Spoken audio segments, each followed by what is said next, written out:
Há 4 dias, em Meca, na Arábia Saudita, foi assinado um acordo para formar uma nova organização de cooperação de segurança entre a Arábia Saudita, Turquia e Paquistão.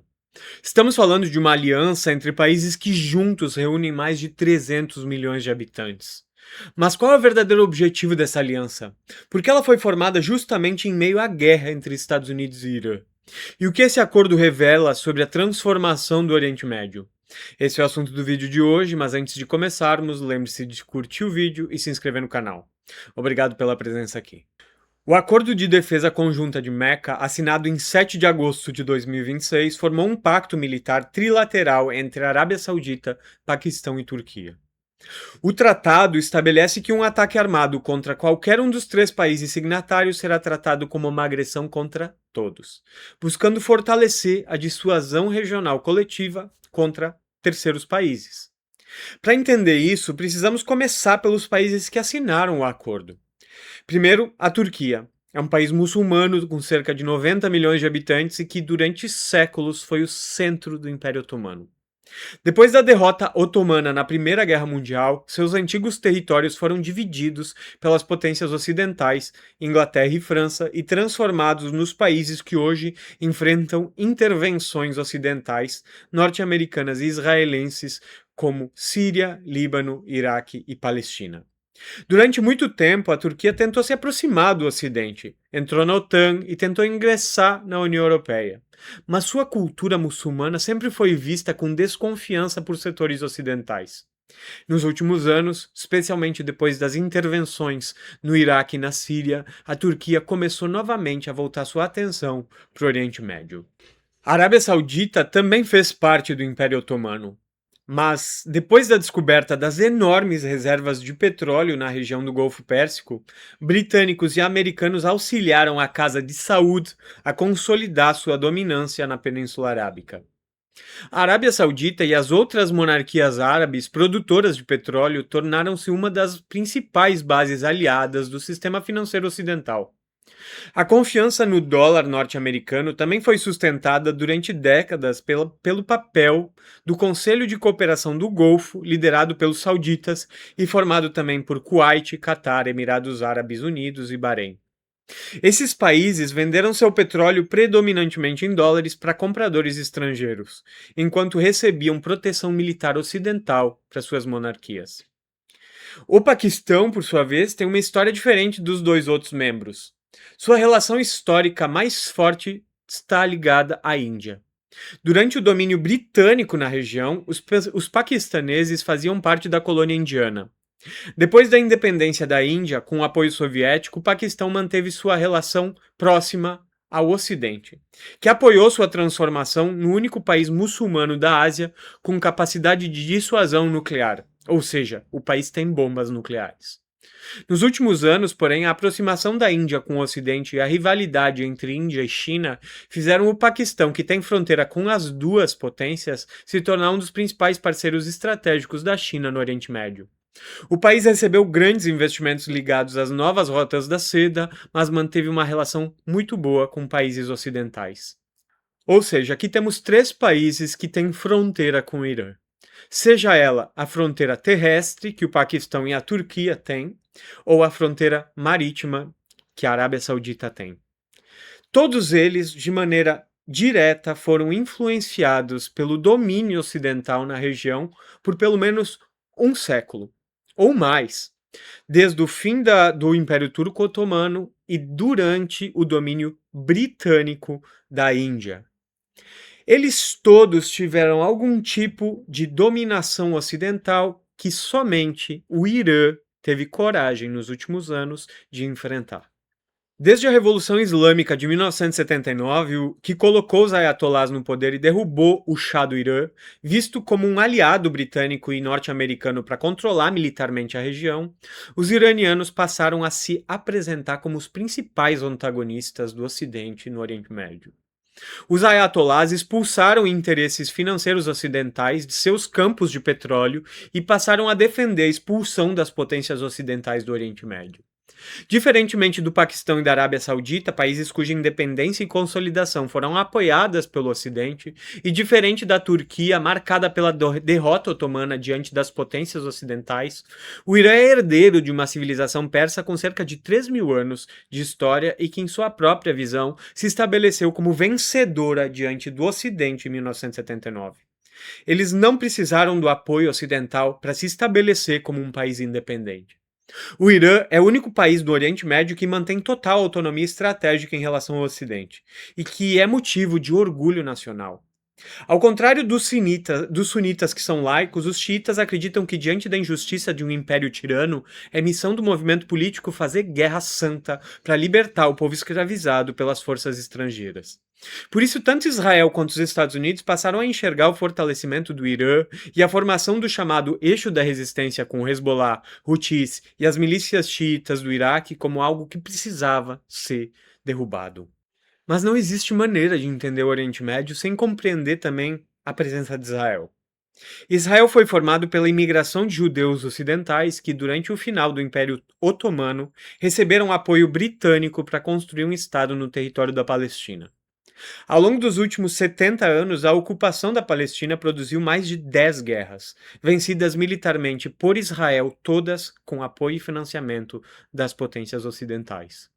A população israelense também carrega traumas históricos de perseguição, incluindo o Holocausto, que contribuem para uma profunda desconfiança em relação aos seus vizinhos estrangeiros e a percepção constante de ameaça externa.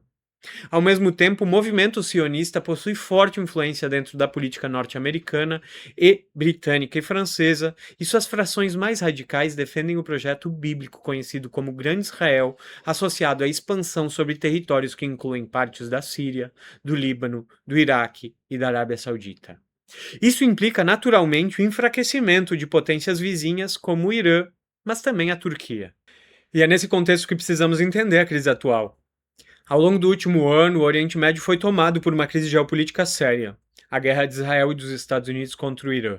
No ano passado, os países atacaram o Irã com o objetivo de destruir sua capacidade nuclear. Nesse ano, eles tiveram como objetivo decapitar o regime inteiro do país. O Irã desenvolveu uma capacidade missilística, porém, e uma força de drones adaptado ao seu terreno, capaz de projetar poder sobre o Golfo Pérsico e de contra-atacar com toda a força. Nos últimos 5 meses, o Irã e seus aliados conseguiram um feito impressionante: fechar o Estreito de Hormuz e, mais recentemente, fechar o Estreito de Bab al-Mandeb no Mar Vermelho, impedindo a circulação de quase 15 milhões de barris de petróleo por dia hoje. Além disso, destruíram bases norte-americanas e ameaçaram parceiros ocidentais, incluindo a Arábia Saudita, com a destruição de sua infraestrutura caso não abandonassem a dependência e a parceria com os Estados Unidos. O grande mérito estratégico do Irã nessa guerra, portanto, foi assumir o controle da circulação marítima pelo Golfo Pérsico. Se esse controle se consolidar, Teherã poderá obrigar as monarquias árabes e produtoras de petróleo a abandonarem o dólar norte-americano e a depender do Irã para realizar parte do seu comércio internacional. Tudo vai mudar. Isso nos leva às consequências dessa sequência de acontecimentos. A primeira consequência é o enfraquecimento geral dos Estados Unidos como única potência mundial naquela região. Desde a Segunda Guerra Mundial, construiu-se a crença de que os Estados Unidos seriam praticamente invencíveis. A simples presença militar americana no Golfo Pérsico transmitia segurança às monarquias sauditas, Qatar, Kuwait e Emirates, que acumulavam centenas de bilhões de dólares para investir no mundo ocidental. Mas a destruição das bases norte-americanas nas monarquias árabes e a incapacidade ocidental de destruir o Irã fizeram desaparecer parte dessa sensação de segurança. Hoje, a Arábia Saudita está vulnerável a qualquer míssil capaz de atingir sua infraestrutura estratégica para a produção de petróleo, energia e água. E é justamente por isso que a formação de aliança com a Turquia e o Paquistão busca garantir uma proteção que os Estados Unidos já não parecem capazes mais de oferecer sozinhos. Ao mesmo tempo, o Paquistão ganha a garantia de acesso a recursos energéticos e financeiros que não possui em seu próprio território. E a Turquia volta a projetar sobre o Oriente Médio um poder que havia perdido depois da Primeira Guerra Mundial. Obviamente, esse acordo também busca dissuadir o Irã de atacar a Arábia Saudita, mesmo que Teherã não tenha demonstrado até agora uma vontade clara de destruir o regime saudita. A força adquirida pelo Irã é impressionante. Isso dá aos persas uma posição de liderança na luta anti-imperialista que os turcos abandonaram depois do fim do Império Otomano. O Paquistão também quer garantir que suas fronteiras não sejam desestabilizadas por uma guerra mais ampla no Oriente Médio, o que significa controlar a capacidade destrutiva do Irã. A formação desse novo eixo, portanto, busca reequilibrar o poder no Oriente Médio diante do vácuo deixado pelos norte-americanos. Um vácuo que os iranianos estavam rapidamente ocupando ao se apresentar como novos líderes de parte grande da comunidade muçulmana do Oriente Médio. Porém, existe algo ainda mais interessante. Nem a Turquia nem o Paquistão veem tradicionalmente o Irã como seu grande adversário no Oriente Médio. Os laços culturais entre esses países são fortes, todos são muçulmanos, não entra em guerra entre eles há séculos. Existem também interesses comuns no controle de grupos rebeldes curdos na fronteira entre o Irã e a Turquia e de grupos baluches na fronteira entre o Irã e o Paquistão. Nesse sentido, embora possamos interpretar o Tratado de Meca como uma forma de conter a capacidade destrutiva do Irã, enquanto ele expulsa os norte-americanos da região, o fato desse tratado ter sido assinado em Meca, onde nasceu o profeta Maomé, é significativo. Ele representa uma certa unidade dos muçulmanos contra presenças estrangeiras que estão na região. Portanto, o acordo parece carregar uma mensagem maior: a construção de um novo sistema de segurança para toda a comunidade muçulmana diante da derrota visível da influência norte-americana. E aqui aparece o principal problema. A Arábia Saudita e as outras monarquias árabes do Golfo passaram décadas acomodando interesses ocidentais para poder antagonizar o Irã, para poder se defender do Irã. Para Teherã, isso não será mais aceitável, porque é interpretado como uma traição dos árabes ao povo muçulmano. Durante os últimos meses, sauditas e catares tentaram com frequência impedir que os norte-americanos continuassem os ataques ao Irã, porque entenderam o tamanho dos riscos. Trump, inclusive, parecia querer reabrir o Estreito de Hormuz, mas foi impedido pela intervenção de Netanyahu, que aparece como um beneficiário da guerra no Oriente Médio.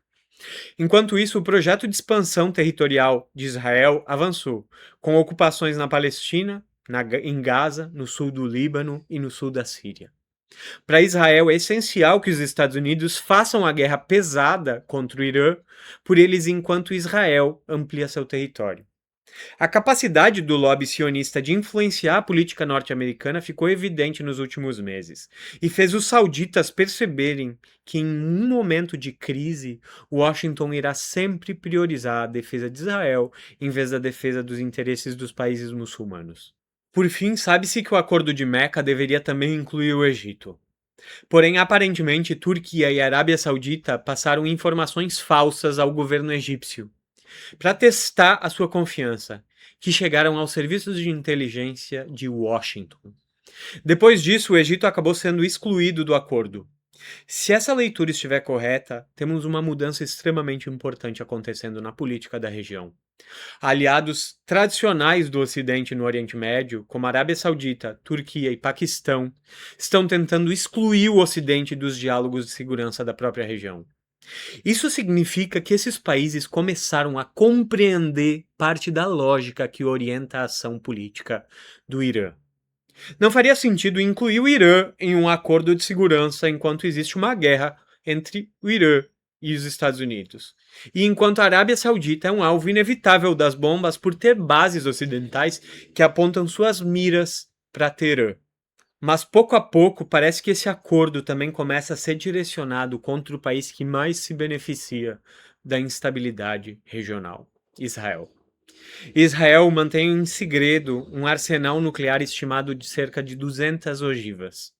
Desde a década de 1980, Netanyahu defende que o Irã precisa ser destruído para que não desenvolva armas capazes de atacar Israel. E no início desse ano, Naftali Bennett, ex-primeiro-ministro de Israel, afirmou em um evento que a Turquia seria o próximo alvo depois da destruição do Irã. Por isso, o antagonismo iraniano contra Israel e os Estados Unidos começa a parecer mais racional para a Turquia e para o Paquistão, os quais observam a traição dos norte-americanos aos sauditas no momento de maior necessidade. Esses países preferem, nesse momento, proteger a Arábia Saudita diante do novo conflito que está emergindo e mandam com esse acordo uma mensagem para o Irã. Mas isso não significa que o Irã vai ser alvo de ataques de Turquia e Paquistão. A realidade é que a situação no Oriente Médio está longe de ser resolvida e é muito séria. Além da guerra entre Irã, Estados Unidos e Israel, existe um conflito forte envolvendo o Iêmen e a Arábia Saudita, Palestina e Líbano contra Israel. Não importa se Trump quer reabrir o Estreito de Hormuz e tenha percebido o tamanho do erro que ele causou atacando o Irã. Os efeitos da guerra já estão em andamento e se tornaram inevitáveis. O fechamento dos estreitos está fazendo a crise de energia se aproximar de uma crise financeira. E o pacto entre Turquia, Paquistão e Arábia Saudita parece ser um ato de tomada de consciência regional entre grandes países da região. É preciso controlar as tensões para evitar o caos total. O caos da guerra não beneficia ninguém na região a não ser Israel. Com esse pacto, a Turquia tenta voltar a ter peso no Oriente Médio, dando sinais de que sua era com o Ocidente está chegando ao fim.